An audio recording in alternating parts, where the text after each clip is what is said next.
Hi, I'm Harold Bell, and this is the Legends of Inside Sports and the Way We Were.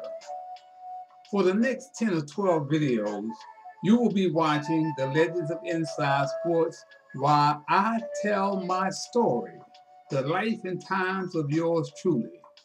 Time is of the essence.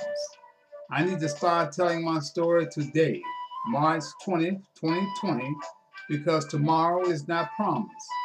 My story inside sports and kids in trouble has been unsung, uncovered, uncompromised, and uncrowned. This will be an up close and personal story about some familiar faces and names as it relates to their 15 minutes of fame before and after kids in trouble and inside sports. Some who forgot. This story is about my personal relationships with some men and women who went on to become millionaires. Some had statues placed in town squares, streets and buildings named after them, proving in some cases that crime does pay. You be the judge. There will be no he say, she say. All stories are being told from being up close and personal. It was once said, until the lions hire their own PR firm, the glory of the hunt will always go to the hunter. There are folks who are telling our stories and have never walked in our shoes.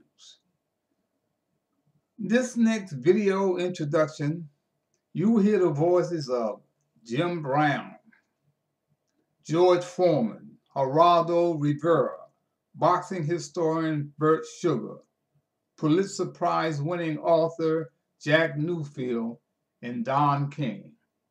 So hold on, and I will be right back. Well, Harold has been a crusader for the rights of black people all of his life. He has also been a crusader that has had a lot of friends, not only in the black community, but the white community in sports.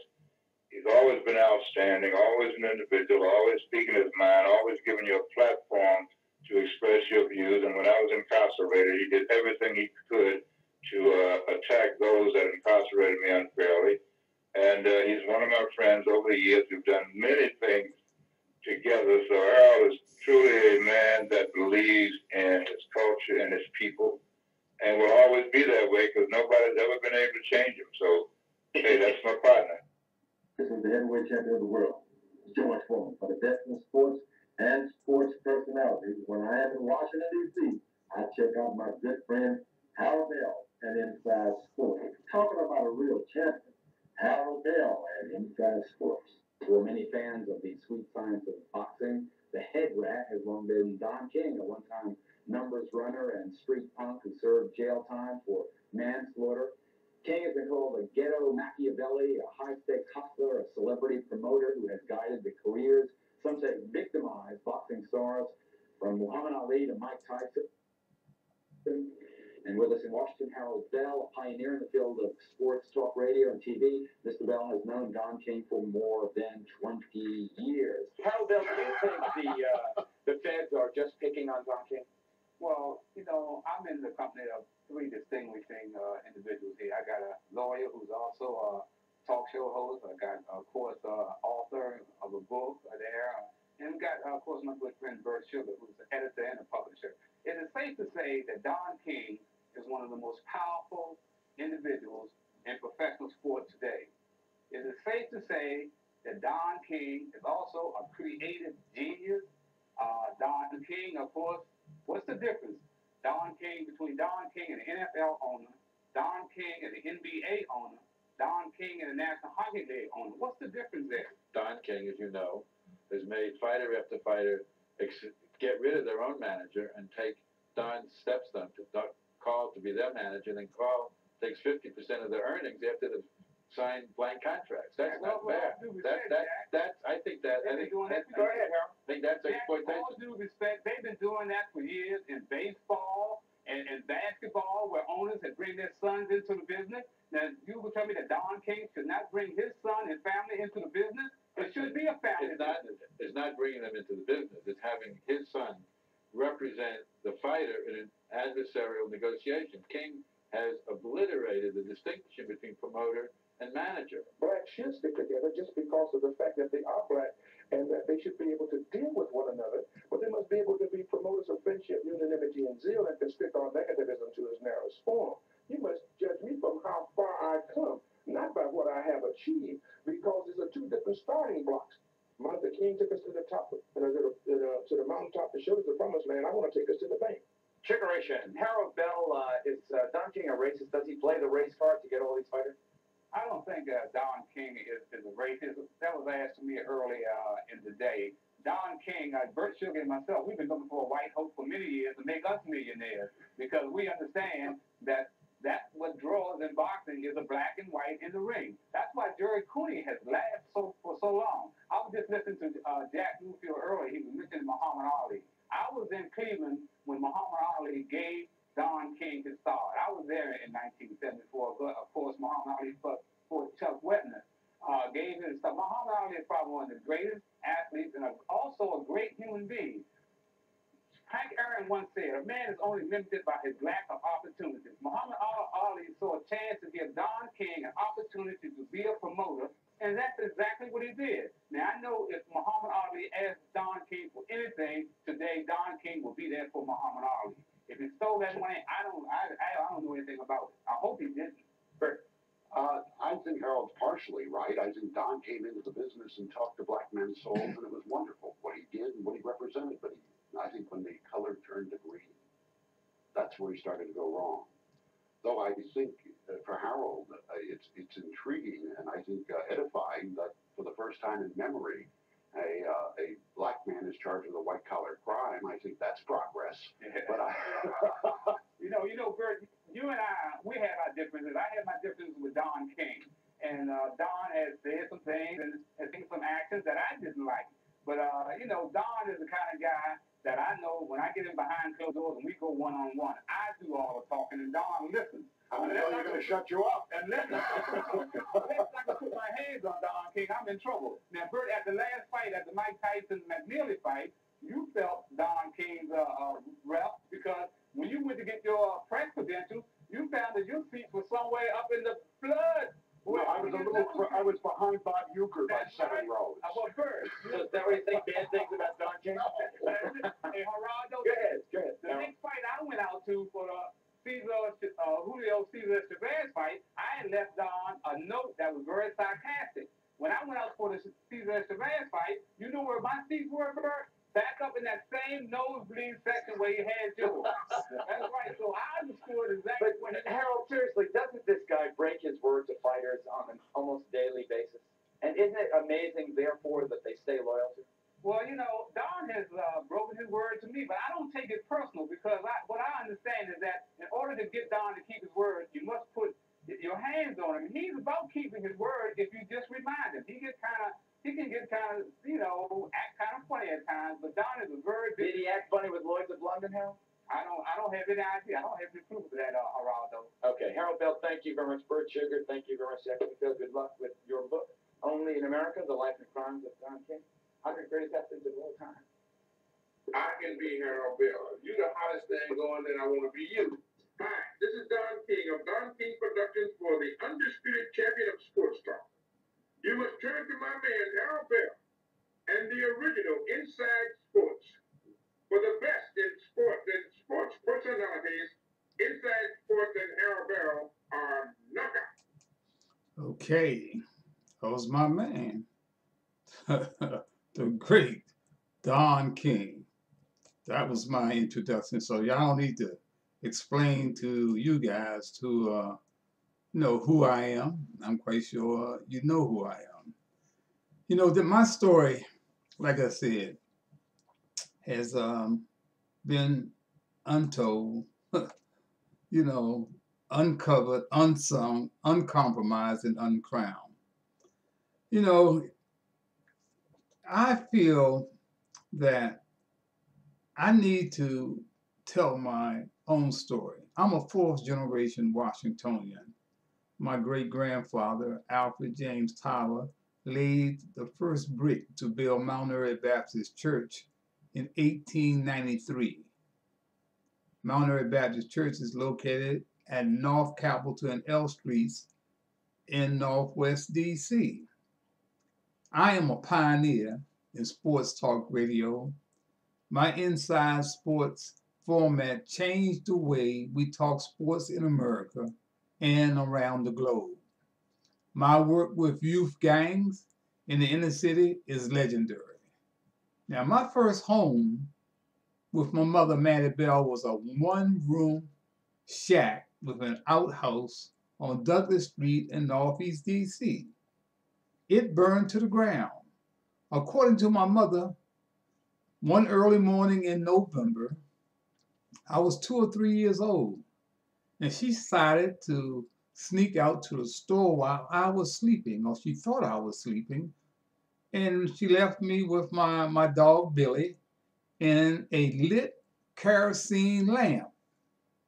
Well, on the way back to the store, she see these fire trucks in front of our shack, and it's burning. And there I am sitting on the cold ground with my dog standing over top me.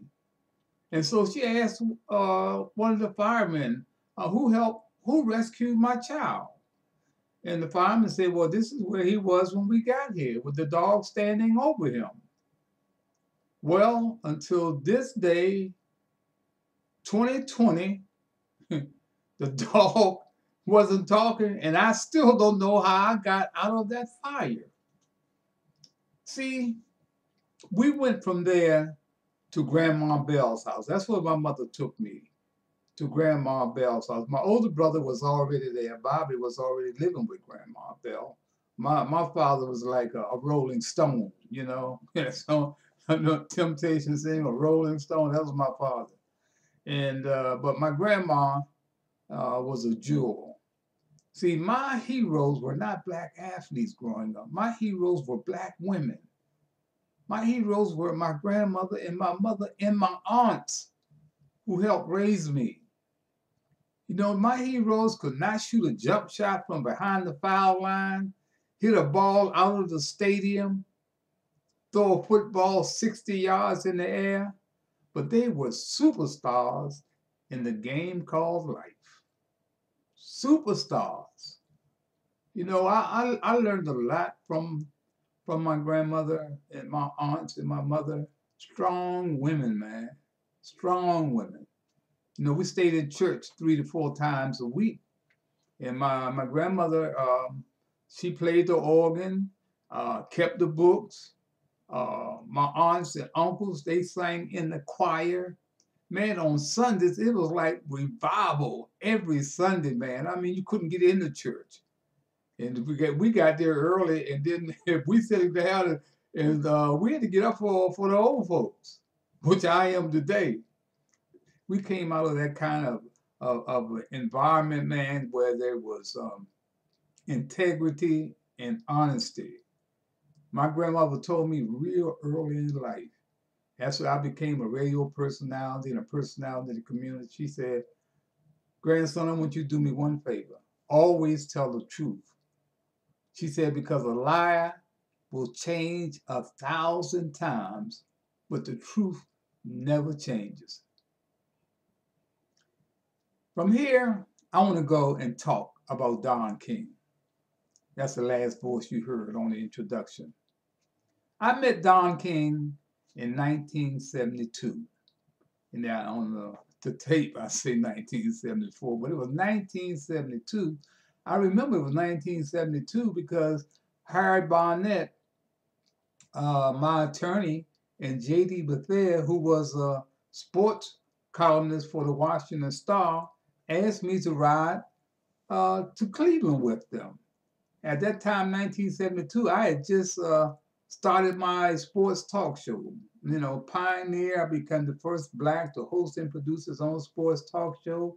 My show was Inside Sports, a tag that my wife gave me at the dinner table one night. So now I'm just starting out. I said, man, go to Cleveland, Don, and Muhammad Ali is fighting in a charitable exhibition to save Children's Hospital in Cleveland. I said, why not? I haven't seen Muhammad Ali since 1967. This was a great opportunity for me. So I went on, I rolled on up, and man, it was something else. We walked in the hotel lobby with headquarters for the fight, and there holding court is none other than Muhammad Ali. As we walk in the lobby, he looks over and sees me, and he yells, "Harold Bell, what are you doing this far away from home?" I almost fell on the floor, I almost fainted. I hadn't seen this man in 5 years, but he remembered me from Washington, D.C. This was a historical weekend because over there in that crowd was Don King, who I didn't know, Lloyd Price, who I knew of, the R&B legend, and it was historic because Muhammad Ali named Don King the first black promoter in the history of boxing, against a lot of people's wishes. Didn't want that to happen. And it was that feeling, where Muhammad Ali always was trying to put us out front. He was always trying to help his brother or sister, put us out front because he knew he was in a position to do that. And that's what he did for Don King. So after the fight, the next morning, a J.D. Bethea called me, say, "Harold, won't you meet me downstairs in a restaurant? I'm interviewing Don King for a story that I'm going to write on him in the Washington Star." So I said, "Why not? Go down there and meet Don." So I did. And of course, Don, was talking the talk of what he was going to do, man, and what a great opportunity this was, It was history making, and he's going to come into boxing, and he's going to do this and going to do that. Talking a good game. And when the interview was over, and he said to me, winked his eye, he said, "Harold Bell, stick with me, baby. We're going places." Famous last words. Now remember, Don King is in this position because of his friend, Lloyd Price, who was good friends with Muhammad Ali. Lloyd Price was the one that connected Don King with Muhammad Ali. Lloyd Price, beautiful brother. He became like a mentor to me, a big brother to me. So it was a great, great weekend. And we rode on back to D.C., talking about Muhammad Ali and the great things that he was doing for his people. And what a great man, what a great thing that was for him to do for Don King. So, if you know the background of Don King, you understand why some people did not want Muhammad Ali to give him that opportunity. But that was Muhammad Ali. That was him. That was him, man. So now we get back to D.C., and Don King moves to New York and gets office up in New York. We touch base, and he invites me up for lunch. So I catch the train from D.C. and go up to New York to meet Don for lunch. I think I was supposed to meet him at 1 o'clock. Well, when I got there, I must have got there about 12:30. He was nowhere to be found.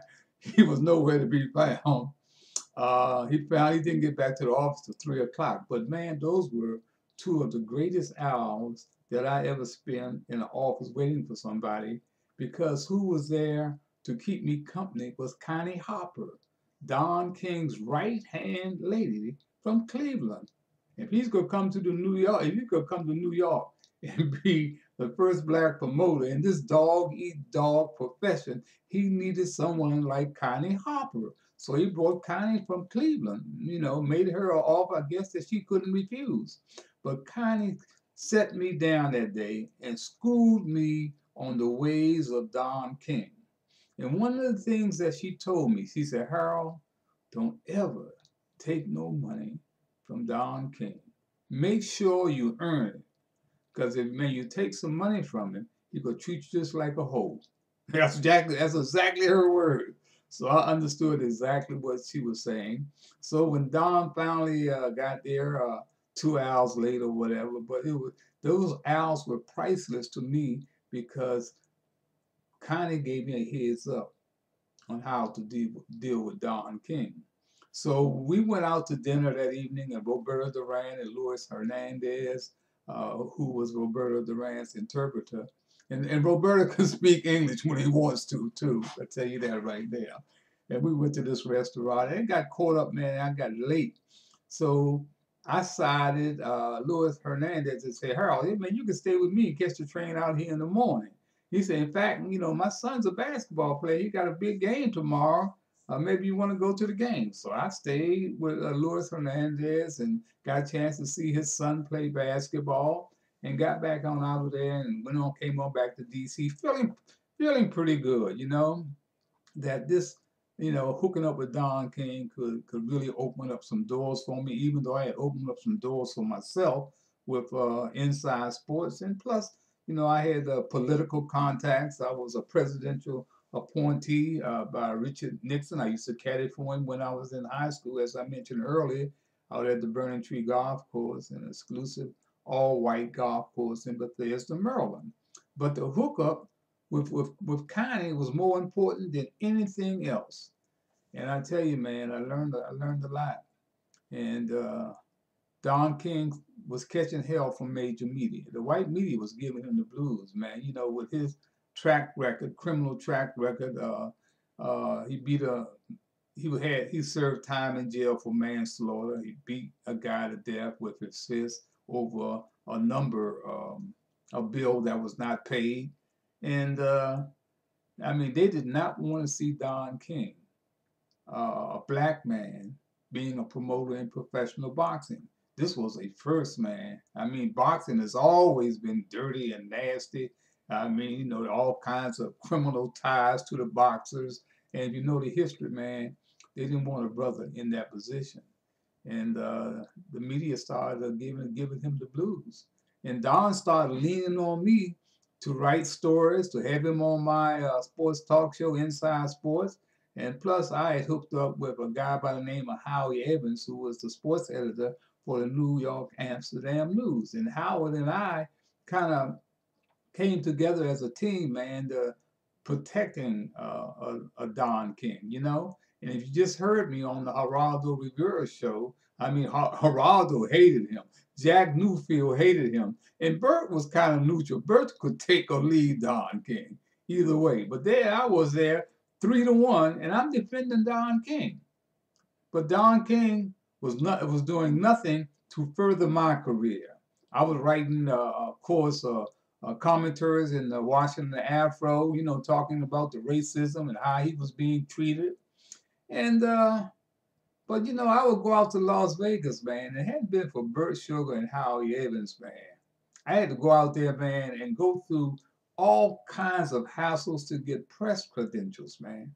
This is the guy that told me in Cleveland, Harold, stick with me, baby, we going places. But I go out there and I find an all-white press relations room, really, people in charge, and they tell me they don't have no credentials for me. How can you not have credentials for me when I went through the proper channels to get credentials? But for some reason, they gave me a hassle about getting credentials. And if it had not been for Carl King, Don's stepson, and Ernest Snowell, I would have been left out in the cold a lot of times. They found tickets for me, or I had to run around finding Don King and hide somewhere in a trailer to get credentials, and then he'll tell me, "Well, Harold, I'm not in charge of that. That's not my." I said, Don, who do you think you're talking to, man? That's why I used to say, "Who do you think you're talking to?" Talking about you in charge. Everything that goes on with this boxing operation, you got your fingers on. And I guess he didn't like where I was coming, my attitude. I didn't care, man. Here, I'm looking out for him, but he's not looking out for me. I had to go sit ringside, and he'd look out there, and he'd tell one of them flunkies, make sure Harold get credentials. But a lot of times, man, I felt disrespected, man, as a black media person, man, and a black man in charge like Don King. You know, I didn't like that. I didn't like that at all, man. So anyway, I hung in there as long as I could. It hadn't been for Howie and Bert Sugar, I really would have told Don what was on my mind. He knew what was on my mind. I just wasn't saying it, man. I didn't. I'm from the streets. I'm from the real streets of Washington, D.C. I've been homeless on 4 different occasions. 2 times in high school and 2 times since I've been married. Because, man, I just don't kiss up. I just don't kiss up, man. That is not me. If you want my respect, you have to earn it. I don't care who you are or where you came from. And that's been my attitude. Like, that was my attitude in high school. That was my attitude in college. That's why I stayed in so much trouble, because I said what was on my mind. You didn't have to guess where Harold Bell was coming from. My high school coach knew where I was coming from. Big House Gaines in Winston-Salem knew where I was coming from. Playing minor league football for the Virginia Sailors, the coach knew where I was coming from. So you didn't have to guess with me. But I got in problems, man, because Inside Sports was the top sports talk show in Washington, D.C. I had a national flavor with me. I had Inside Sports roundtables with different media personalities, never been done before. I was writing commentaries on the air, never been done before. I was paying the radio station. The radio station wasn't paying me. My sponsors was paying me. That was unheard of. And I was paying the radio stations. So I was pretty much my own man. I controlled everything that went on the air. A lot of people didn't like that. See, I didn't have no cut card when it came to youth in our community and my people. I said what was on my mind. And they finally ran me off the air in 1995, I think, man. The only way they could get me off was to get my sponsors to renege on contracts. I had Nike as a sponsor. I had Coca-Cola as a sponsor. I had Maryland State Lottery as a sponsor. I was doing real well to be on an AM station. All my life was AM radio. But I was making cash money. It was like hitting the lottery every month, man. And I took care of a lot of people too. I made sure I did that, man. So they finally ran me off the air, reneging on the contracts. The Maryland State Lottery reneged on the contract. Coca-Cola reneged on the contract. Everybody. So without any sponsors, I was out there after being on the air for almost 20-some years, man. They ran me off. Now, Don King comes to town with a boxing promoting a show out at Capitol Center. So I'm sitting out there in the audience. The show is over. I'm just sitting out there talking. And he calls me into the ring. And he tells me, I heard what happened, man. I said, yeah. I said, they got me, but I'll be all right. He said, meet me at the Hilton Hotel tomorrow morning. I got to have breakfast with Mike Tyson. He's in town. And let's you and I talk. So I did. I went down there and I went up to the room and did an interview with him, and we talked.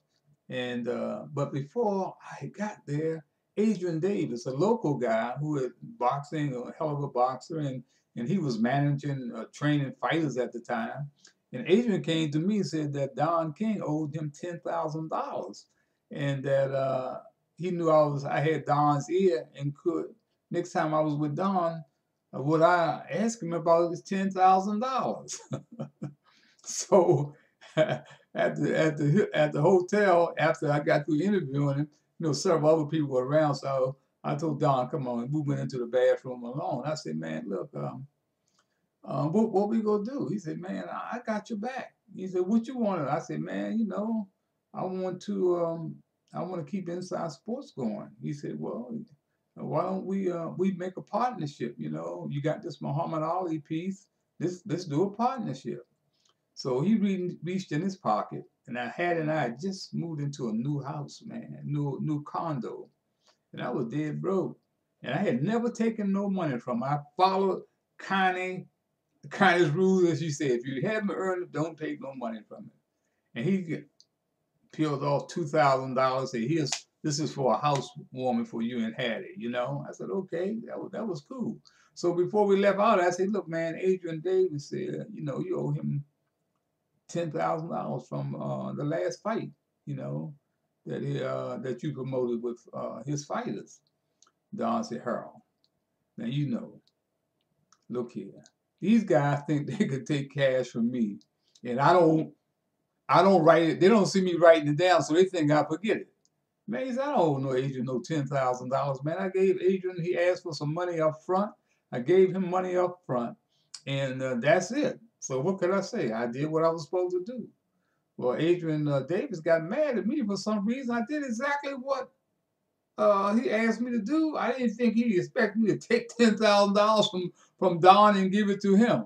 But those are the kind of things that you go through. You know, I'm a stand-up brother, man. If a brother is in a bind, and I think that he's right, and I know how slick Don can be, or how slick they say he can be. So I asked him for Adrian's money. But you know what? He didn't get it because Don said he had it written down. Now Don and I shook hands on a partnership. He's gonna help me with my Muhammad Ali project and my archives. And guess what? I had to chase him around the country, man, going to the fights, man, to get him to keep his word. And after a couple of years, he got pissed off at me because I show up at the fights and looking right in his eye. He knew it was on my mind. I remember one fight out in Las Vegas. He saw me coming. He yelled, Harold Bell, nobody owe you nothing. I just looked at him and smiled. So the next morning, as he's on the way out with his entourage, I stepped in front of him in the lobby. And he said, okay, man. He called his girl over and said, look, get this information from Harold so we can take care of that. And I told him exactly what I needed, how much I needed. And he said he'll get back to me. Didn't hear from him for months. And suddenly, I get this letter in a check. I get this letter in a check. Don King Productions, November 24th, 1996. Mr. Harold Bell. Reference, promises made, promises kept. Dear Harold, I received your accepted letter, and I do apologize for my tardiness in fulfilling my promise of sending you a check for $8,000 in addition to the $2,000 I gave you at Washington. Enclosed, you will find my check in the amount of $8,000, representing the remainder of my commitment to you. This check fulfills my promise to you and ends our beautiful relationship. I deeply regret this, but you are absolutely correct that you should not have to kiss my black ass for anything. I'm sorry for any inconvenience I may have caused you. It certainly was not my intention to disrespect or hurt you in any way. While I do not agree with what you wrote about me, I do respect your right to express yourself. God bless you, Harold. I wish you well in all your endeavors. Good luck and best wishes, Don King. Now, you hear what I said? This brother go write me a letter and put a check in the mail for $8,000. Talking about this was our agreement. This was not our agreement. And then he said he gave me $2,000 for a housewarming, but he gonna add that on to the $8,000 and say this is our agreement for $10,000. That's total disrespect, man. Total disrespect. So you know, I thought about, man, all the things that I had gone through with him, man. You know, he came to D.C. trying to sign Sugar Ray Leonard, wanted me to front Sugar Ray Leonard for him. He woke me up early in the morning and told me about a press conference that they were having for Ray, that Ray didn't tell me. Now, I'm right by Ray all the time, taking him around, having him on my show. But I found out from Don King about 6 o'clock, 6:30 in the morning. He telling me to come on downtown to the press conference that Ray was having, naming, you know, he was going to turn pro. So Don thought he could use me to get to Ray Leonard. But it was too late. Ray Leonard already made a deal with Mike Trainer and some other guys out in Bethesda, Maryland, working with Jinx Morton that I didn't know about.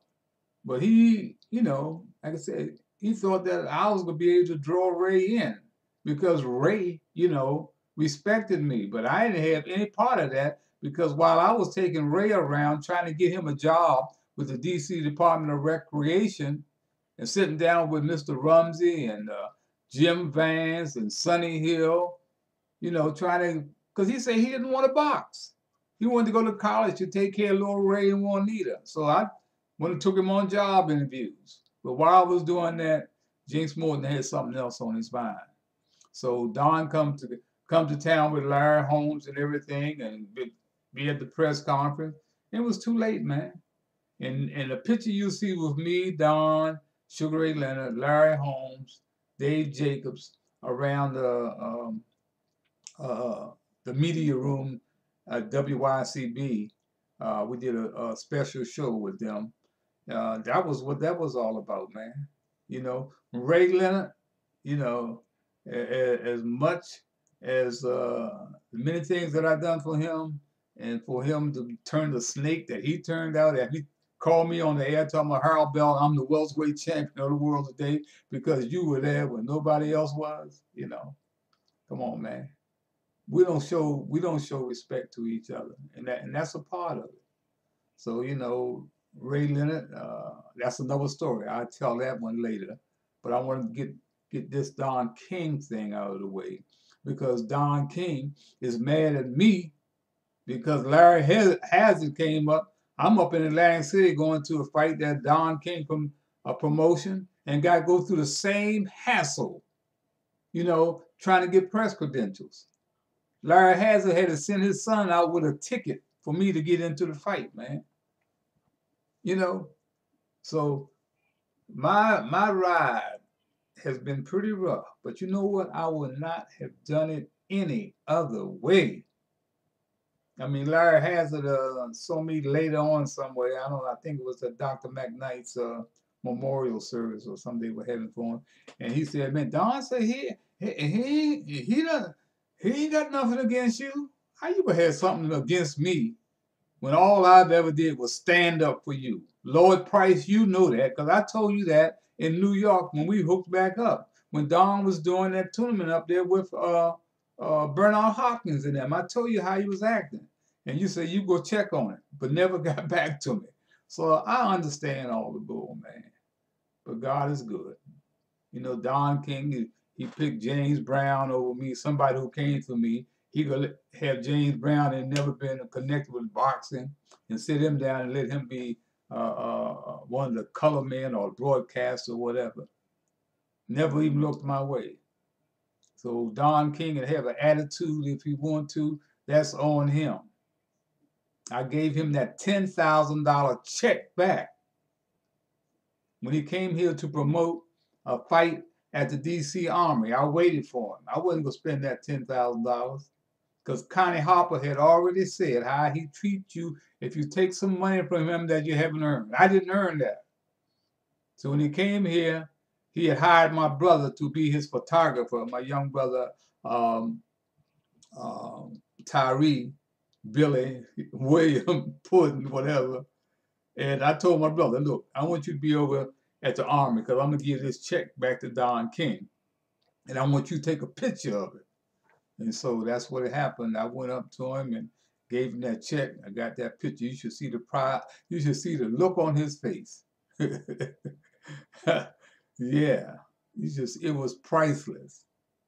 But man, I want to thank my dear friend Bert Sugar, the late Bert Sugar, and Howie Evans, because they kept me straight, man. They kept me straight. That's right. So man, it's been a fantastic ride. I did it my way. I ain't stole no money from nobody. I ain't told no lies on nobody. And I treated everybody with respect and integrity. But there are some things, Don King would come to town and he would give money to make donations to other people's charities, but never to kids in trouble. Never. I remember at the Mike Tyson fight in Philadelphia. I forgot who Mike fought for the championship up there. I had written a column in the Washington Afro you know, talking about how the major media was treating Don. I get up there to the fight, and everybody's congratulating me, man, on this great article that I had written in the Afro. So I'm saying, like, dang, all these people don't read the Afro and seen the article that I wrote on Don. But come to find out, somebody brings the program for the fight to me, and there's my article in Don King's program. He ain't said nothing to me.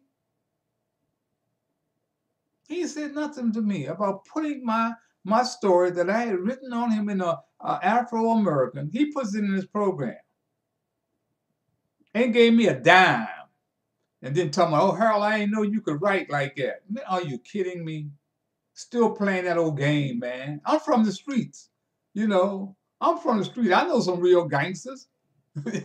Joe Neslon. You know what Joe Neslon did for me? He left 5 $100 bills for my Christmas toy party up at Ed Murphy's with Ed Murphy. Ed Murphy gave me this envelope. Me and Peter Green was in there having lunch, and he waited to see what was in it. It was 5 $100 bills. He always joked with me and Peter about using the office space up there. He was gonna charge us, and he looked at and said, "You ain't gotta pay nothing." Joe Neslon. I met Joe down there. Joe Neslon down at the Billy Edwards gym in 9th and S. And he come in. We play cards, you know, nickel and dime poker and stuff. Very nice guy. Very nice man, but you know he was in the criminal underground. But you know he left $500 for me, and I wasn't connected no way with him at no time. But I've been with Don King all these years. He made not more donation to nothing. That donation that Joe Nelson left was for toys for kids, man. So that's why I always say every black face you see is not your brother, and every white face is not your enemy, man. Not your enemy. Don King got a nerve to be mad at me. Mad at me for what? Tell me one thing that I did to disrespect you. I remember when I gave Don King that check back at the Army. They had a fight that night. I went over to get press credentials of Charlie Brockman. They didn't have press credentials for me. Don King told Charlie Brockman not to give me press credentials. Charlie was embarrassed. I said, Charlie, don't worry about it. I can get in the fight. I was home. I knew I'd find somebody on the door to get me in.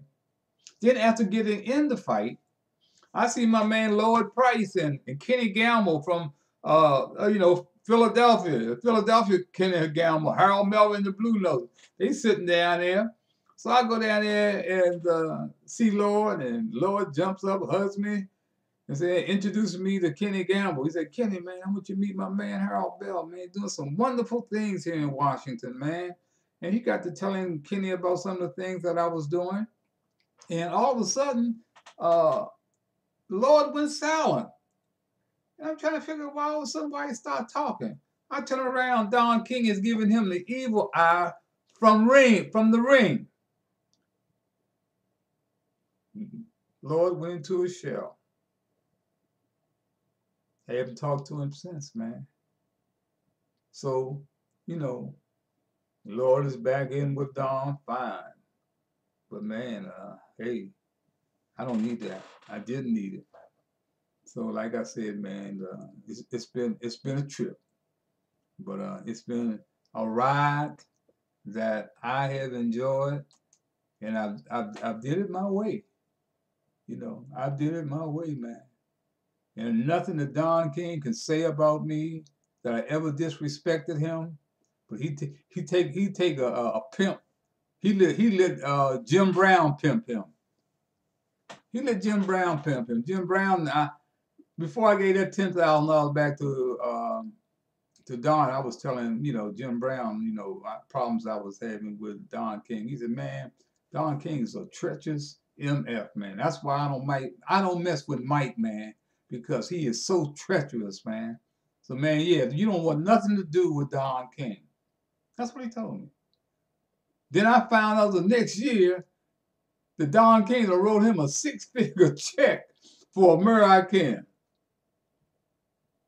Yeah. Guys talk about him like a dog. I don't need to talk behind his back. I talk to his face, man. But you don't treat people like that, and you expect people to respect you. You want respect, you have to get it. Well, that's going to be it for this segment of the Legends of Inside Sports and the Way We Were. And just remember, man, just remember that every black face you see is not your brother, and every white face is not your enemy. Until next time, I'm Harold Bell, and you can color me gone.